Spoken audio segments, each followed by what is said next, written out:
नमस्कार, स्वागत है आप सभी का हमारी खास पेशकश रहस्य द मिस्ट्री अनलॉक्ड में। मैं हूं आपके साथ नैना यादव।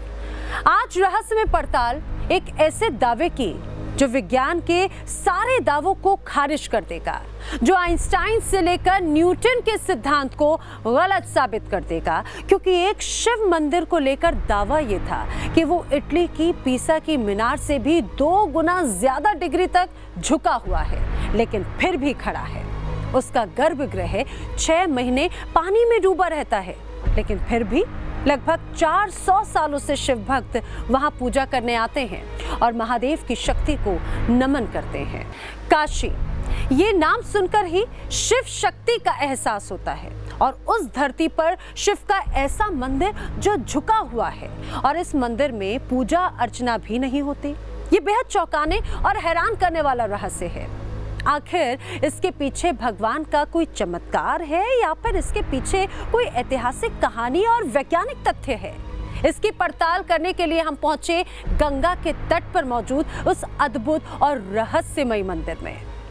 देवादिदेव महादेव की नगरी है और जाहिर सी बात है यहाँ पर भगवान शिव के प्रति जो साधना है वो देखने को मिलती है और लोग खुद भी कहते हैं कि ये मंदिर किस तरीके से टेढ़ा है इसका कोई खोज आज तक तो नहीं लगा पाया, पर भगवान शिव का निवास इसमें मानते हैं। हालांकि जो खंडित मंदिर होने के नाते यहाँ पर पूजन अर्चन तो नहीं होता, पर लोगों के लिए ये एक जिज्ञासा और कौतूहल का विषय जरूर बना रहता है।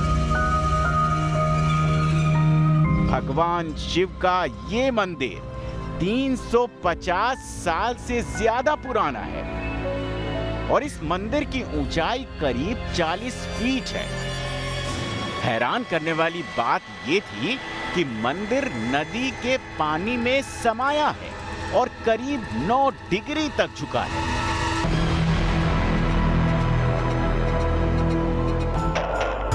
कहा जाता है कि कोई भी मीनार ज्यादा झुकने पर गुरुत्वाकर्षण की वजह से गिर जाती है, लेकिन रत्नेश्वर महादेव फिर भी अडिग खड़ा है। क्या यहाँ न्यूटन का नियम फेल हो जाता है? इसका रहस्य जानने के लिए हम मंदिर के करीब पहुंचे। दुनिया में ऐसी कई पहेलियां हैं जिसे आज तक कोई सुलझा नहीं पाया है। उन्हीं में से एक है वाराणसी के मणिकर्णिका तीर्थ पर स्थापित ये रत्नेश्वर महादेव का मंदिर। ये मंदिर आज से लगभग 350 सालों से भी पुराना है और इसी तरीके से टेढ़ा है। हालांकि इसके पीछे कई किंवदंतियां हैं, पर archaeology of survey of India की माने तो ये बाढ़ के कटान की वजह से टेढ़ा हो गया है। पर यह मंदिर टेढ़ा इतने सालों से कैसे खड़ा है, इसके पीछे का रहस्य आज तक कोई नहीं बता पाया। कहा जाता है कि रत्नेश्वर महादेव मंदिर में शिव की ऐसी शक्ति है कि पानी में होने के बावजूद आज तक ये अडिग है। ये साल के 6 महीने पानी में समाया रहता है और इस मंदिर पर 2 बार वज्रपात भी हो चुका है, लेकिन मंदिर का बाल बांका तक नहीं हुआ। सैकड़ों साल से मंदिर इसी तरह झुका है और खड़ा है। जी, ये सब मैं तो प्रत्यक्षदर्शी रहा। जब बिजली गिरी हुई थी रात को 12 के आसपास करीब बिजली गिरी है, 2 बार इस पे बिजली गिरी और दोनों बार में इसका बाल बांका नहीं हुआ, थोड़े से पत्थर टूट के नीचे आ गए। आज से नहीं, सैकड़ों साल से टेढ़ा है। आज से नहीं, कई 100 साल हो गया इसको टेढ़ा हुए। समझ गए? नहीं गिरा भी नहीं, टूटा भी नहीं, फटा भी नहीं। अभी कुछ 5-4 साल पहले एक बार बिजली गिर गई थी इसके ऊपर और कुछ नहीं हुआ और थोड़ा टेढ़ा है वो, और वैसे ही है। बड़े बड़े इंजीनियर, बड़े बड़े जो भी हैं मंदिर घाट बनाने वाले हैं, आज तक इस मंदिर को ठीक ही नहीं कर पाए, खोज भी नहीं पाए आज तक कि मंदिर टेढ़ा हुआ कैसे। और आज सैकड़ों वर्षों से, हजारों वर्ष मान लीजिए, हजारों वर्षों से ये मंदिर चपका है, टेढ़ा ही टेढ़ा है, सीधा नहीं हो पाया। रत्नेश्वर महादेव मंदिर के निर्माण के पीछे का रहस्य भी बेहद ही हैरान करने वाला है। कहा जाता है कि राजा मानसिंह के एक मंत्री ने अपनी मां के लिए महादेव का मंदिर बनाने की इच्छा जाहिर की थी, जिसके बाद इस मंदिर का निर्माण किया गया था। राजा मानसिंह जब मान महल घाट पर अपना महल बना रहे थे तो उस दौरान उनके एक मंत्री ने यह सोचा क्यों ना वो अपनी माँ के लिए एक ऐसा मंदिर बनाए ताकि उनकी माँ को जो अंतिम समय में काशीवास करने का मौका मिले तो उस मंदिर का वो दर्शन करे और वहीं से मुक्ति यानी कि मोक्ष प्राप्त करे। और उसी इच्छा से उनके मंत्री ने इस मंदिर का निर्माण कराया।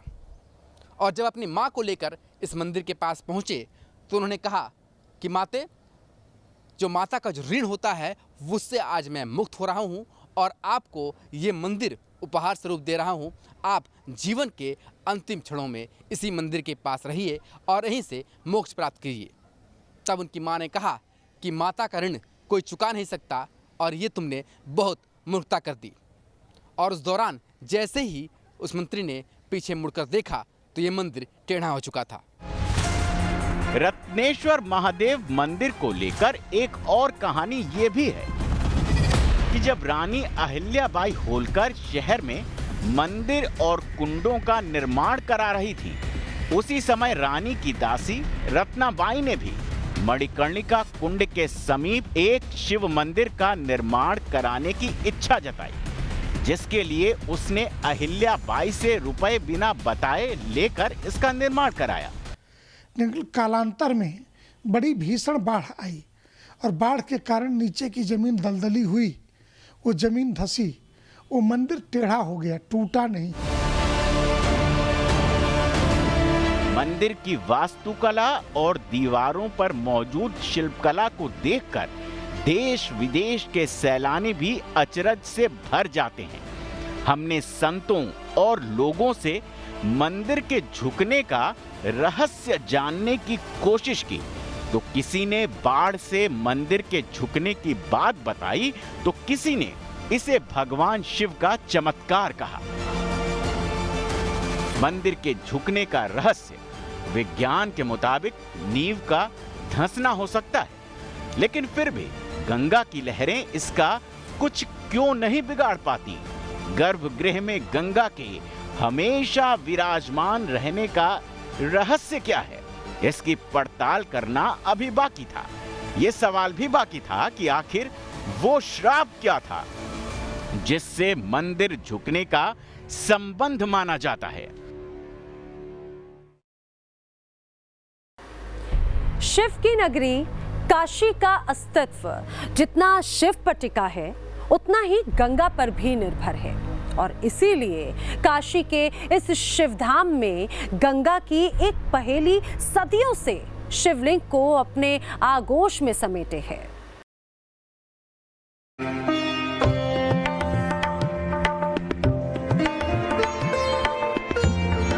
काशी में महामृत्युंजय भगवान शिव और पाप नाशिनी गंगा की लहरों का ये मिलन जहां होता है वो जगह है भगवान शिव का ये धाम रत्नेश्वर महादेव मंदिर। यहाँ गंगा का पानी हर पल भगवान शिव का जलाभिषेक करता रहता है। सैकड़ों साल से गंगा के पानी में डूबा रहने वाला ये मंदिर अपने इसी अद्भुत रहस्य की वजह से भक्तों और श्रद्धालुओं को अचंभित करता है। बताया जाता है कि मंदिर के गर्भगृह में 12 शिवलिंग मौजूद हैं, जिनका गंगा हर वक्त जलाभिषेक करती रहती है। गंगा हमेशा गर्भगृह में विराजमान रहती हैं। इसका गर्भगृह बहुत खूबसूरत है। आप जब गर्भगृह के अंदर इसके आप जाएंगे तो उसमें परम शांति का आप अनुभव करेंगे। और ये करीब 6 महीने ये जल में और मिट्टी में रहते हैं भगवान शंकर, यहाँ रत्नेश्वर महादेव। रत्नेश्वर महादेव का मंदिर इस तरह से बनाया गया है ताकि इसका गर्भगृह हमेशा पानी में डूबा रहे। लेकिन हर साल बाढ़ के कारण मंदिर के गर्भगृह में सिल्ट जमा हो जाता है, जिसकी वजह से शिवलिंग के दर्शन श्रद्धालु नहीं कर पाते। रत्नेश्वर महादेव के इस मंदिर की बनावट भी बेहद खास है। इस मंदिर को गंगा के बिल्कुल पास कुछ इस तरीके से बनाया गया कि मंदिर का जो गर्भगृह है वो हमेशा गंगा के पानी में विराजमान रहे। तस्वीरों में आप देख सकते हैं कि गंगा का पानी अभी भी गर्भगृह के अंदर दिख रहा है। इस गर्भगृह के अंदर 12 शिवलिंग है और शिवलिंग कुछ इस तरीके से स्थापित किए गए हैं कि हमेशा गंगा का पानी शिवलिंग के पास स्थापित रहे। तो फिलहाल ये जो मंदिर है वो सभी के लिए इस समय उत्साह और उल्लास से भरा हुआ रहता है, क्योंकि इस तरीके का मंदिर ना कभी किसी ने देखा है और ना ही कभी किसी ने जाना है। लेकिन गंगा के प्रचंड वेग और उफान का सामना कोई नहीं कर पाता। उसके आगे ये मंदिर कैसे अडिग खड़ा है? तो आस्था कहती है कि भगवान शिव और मां गंगा की दैवीय शक्ति ही है कि इस नींव के हर वक्त पानी में डूबे रहने के बावजूद भी आज तक इस मंदिर का एक पत्थर भी नहीं हिला है, ना ही गंगा की उफनती लहरों का इस पर कोई असर पड़ा है। इस मंदिर में 2 बार वज्रपात हुए, पर इस मंदिर का बाल भी बाका नहीं हुआ, जिससे भक्तों का उत्साह और उल्लास दोनों ही और भी बढ़ गया है। तस्वीरों में आप देख सकते हैं मंदिर के पिछले हिस्से में कुछ पत्थर है जो टूट कर निकल चुके हैं। दरअसल ये वो निशान है जब वज्रपात हुए मंदिर में और यहाँ से वो पत्थर नीचे गिर गए, पर मंदिर को कोई भी नुकसान नहीं हुआ और मंदिर ठीक वैसे ही खड़ा रहा जैसे कि 350 साल पहले इसे स्थापित किया गया था। काशी में मौजूद भगवान शिव के इस मंदिर का एक और रहस्य हैरान करता है। यहाँ न तो पूजा अर्चना होती है, ना ही किसी घंट घड़ियाल की गूंज सुनाई देती है। आखिर ऐसा क्यों है? तो पता चला कि इसके पीछे एक मां के श्राप की कहानी है। 1832 में अंग्रेज स्कॉलर जेम्स प्रिंसेप ने कई बार मंदिर को अपनी चित्रकारी में उकेरा है, जिसमें साफ साफ दिखता है कि मंदिर सीधा खड़ा है। लेकिन आज मंदिर 9 डिग्री तक झुक चुका है। तो क्या मंदिर बनने के 200 साल बाद तक मंदिर की नींव में कुछ ऐसा हो रहा था कि मंदिर का झुकाव ऊपर तक किसी को दिखाई ही नहीं दिया और आने वाले 200 सालों में ये मंदिर पूरा का पूरा 9 डिग्री तक झुक गया? लेकिन आज तक रहस्य की पहेली अनसुलझी है। यहाँ आने वाले शिव भक्त इसे शिव के साथ मां गंगा का चमत्कार कहते हैं। इतिहासकार इसे मां के श्राप की कहानी से जोड़ते हैं, तो सिविल इंजीनियर इसे नींव के झुकाव का परिणाम मानते हैं। लेकिन इसमें सच क्या है ये कोई नहीं जानता।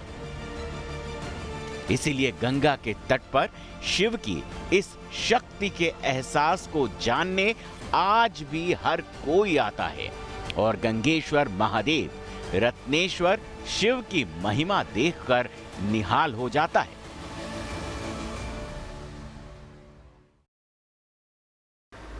रहस्य में आज के लिए फिलहाल इतना ही। अगली कड़ी में करेंगे एक और रहस्य की पड़ताल। आप बने रहिए न्यूज़ नेशन के साथ, क्योंकि खबरों का सिलसिला यहाँ कभी नहीं थमता।